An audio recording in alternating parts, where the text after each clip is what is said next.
this. It's the Grizz Hammock Engineering Limited Skunk Works Laboratory. It's an apartment or our garage. Right now we have a college student living back in that room there. But this is spring break for him. So I'm going to take the opportunity to come on in here, sit down at this sewing machine and put together a GrizzBridge and document it. So first things first, we need to design the suspension curve. I make mine 7.5 inches deep these days, but we'll tailor the length of the hammock to the height of the individual. The guy who's getting this hammock is 5'7", so we'll add 7 inches and it'll be 74 inches long. How to get a good curve. A variety of methods have been used successfully. TD showed how to take a flexible tent pole and lay some fabric or some paper to trace out on the floor, and then to bend the pole so that it's the depth that you want at the middle and is fastened down at the ends, and so then you get the curve and you can trace out the curve.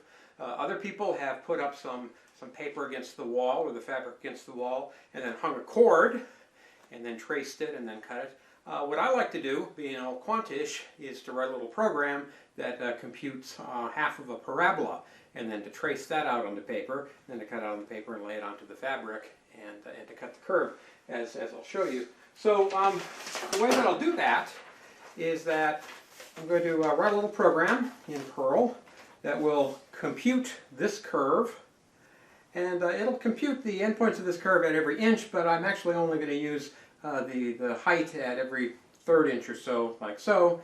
And so I'll compute the points, and then I will trace this line out on a piece of paper, and then I will cut it. Now you'll notice that it's folded over in half. That's so I have symmetry, so that when I actually get around to cutting the curve,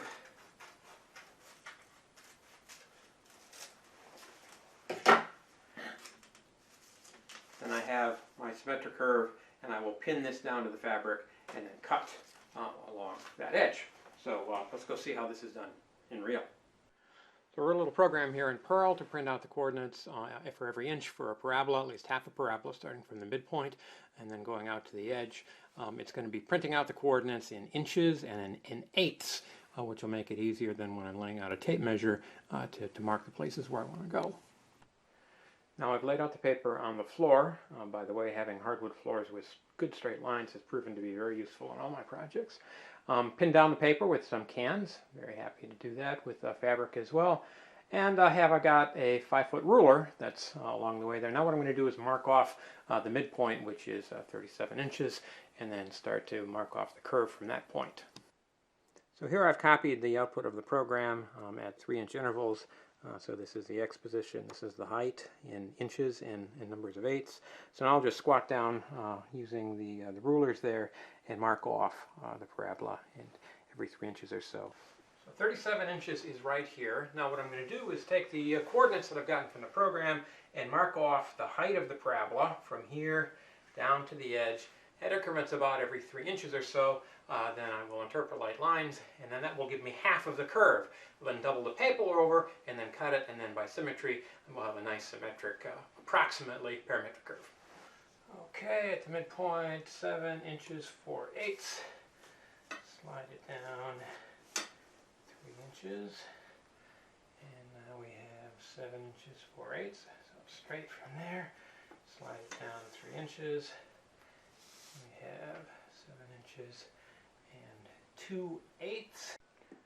Half the parabola is traced out now, so I'm going to cut the paper to fit the whole length of the hammock, double it over, and then cut out the suspension curve. Paper with the suspension curve on it is doubled over now. So, and I've traced out the lines. Now I can just cut the two pieces so that when I am done, I have a curve that is symmetric.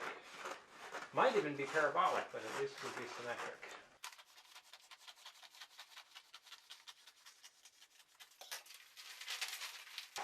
And here we are, the parabola. Got a nice piece of fabric for this project. It's some Supplex nylon. It's sort of a gray, blue, purplish hinge. We can make a hammock and call this the Rhino Bridge. In fact, the guy who's buying this, the old river rat, he lives down in Louisiana. and he wants a double body hammock so that it can blunt the size of the stingers of those mosquitoes that are the size of hummingbirds. Now when I make a double-bodied hammock, I want to minimize the number of cuts that I need to make, and to have symmetry wherever possible. And so what then I've done is to measure lengthwise 2 hammock lengths, which would be 2 times 74 inches. So imagine that that's 60 inches, that's 74, and that's another 74. So I cut up fabric this way, and then I fold the fabric in half, like so. And so now this will be the double body. If I were to sew this all along, then I would have double edge of fabric.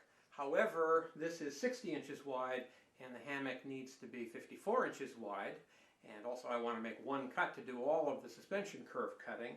So what I'll do then is to measure 54 inches across, like so, and then fold this edge of the fabric over to this line, which is parallel at 54 inches all the way across. And so I get a folded line. So now this portion of the hammock doubled over is what I want to work with. And then one last trick is that this hammock is going to be wider at the head than at the foot. And so this is going to be the head end. I will measure the difference, how much narrower the foot end is down here, and make a little mark. And then so this is a straight line that'll go from that corner to here. And then I will take the template that I've got for the suspension curve and align the flat edge of that template along this straight line, and then I will cut along that curve. And when I'm done, we'll do this here origami style. When I'm done, I will have a double-bodied hammock that has suspension curve that is hopefully parabolic and almost certainly symmetric, like so. You can see that it's double-bodied. And then I can sew along these edges, and so I will have one piece. Taken the suspension curve template out of paper and pinned it now down to the doubled over twice body. You can see, and now we'll just cut along that edge, and we will be cutting 4 layers of fabric all at once.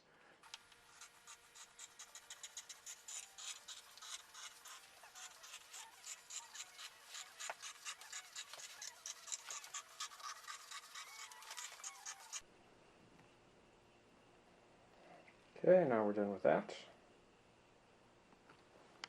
Let's demonstrate again. There are 4 layers here. There's 1, 2, 3, 4. And what we have is double body folded over. So as I take these 2 and peel them off, then I'm going to have a full width of the hammock.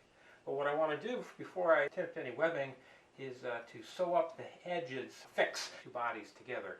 And so that I essentially have one body to work with. If diamonds are girls' best friends, I'll tell you what, pins are a do-it-yourself hammock or boy's best friend.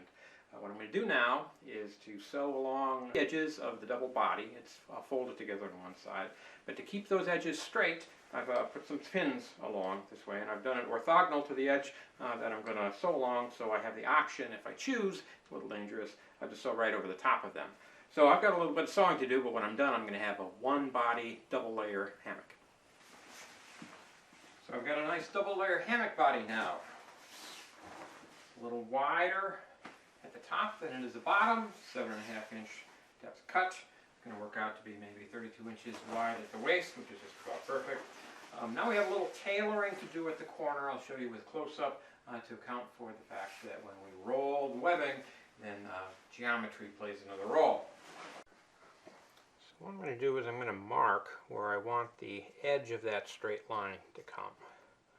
So I'll roll it. Imagine then what I'm going to want is a straight line like so, and so when it shows up that straight line, it's going to go right there. So I can roll it, and there, that's the point that I want. And now I've got a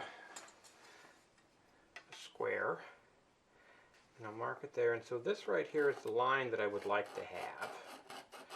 So what I want to do is I want to sew along that line and then cut it. And I'm going to sew it so that it's a little neat, because again I've got the double body. So I'm going to do that on all 4 of the corners, and then I will have a body ready to accept the webbing. Here's what we end up with then.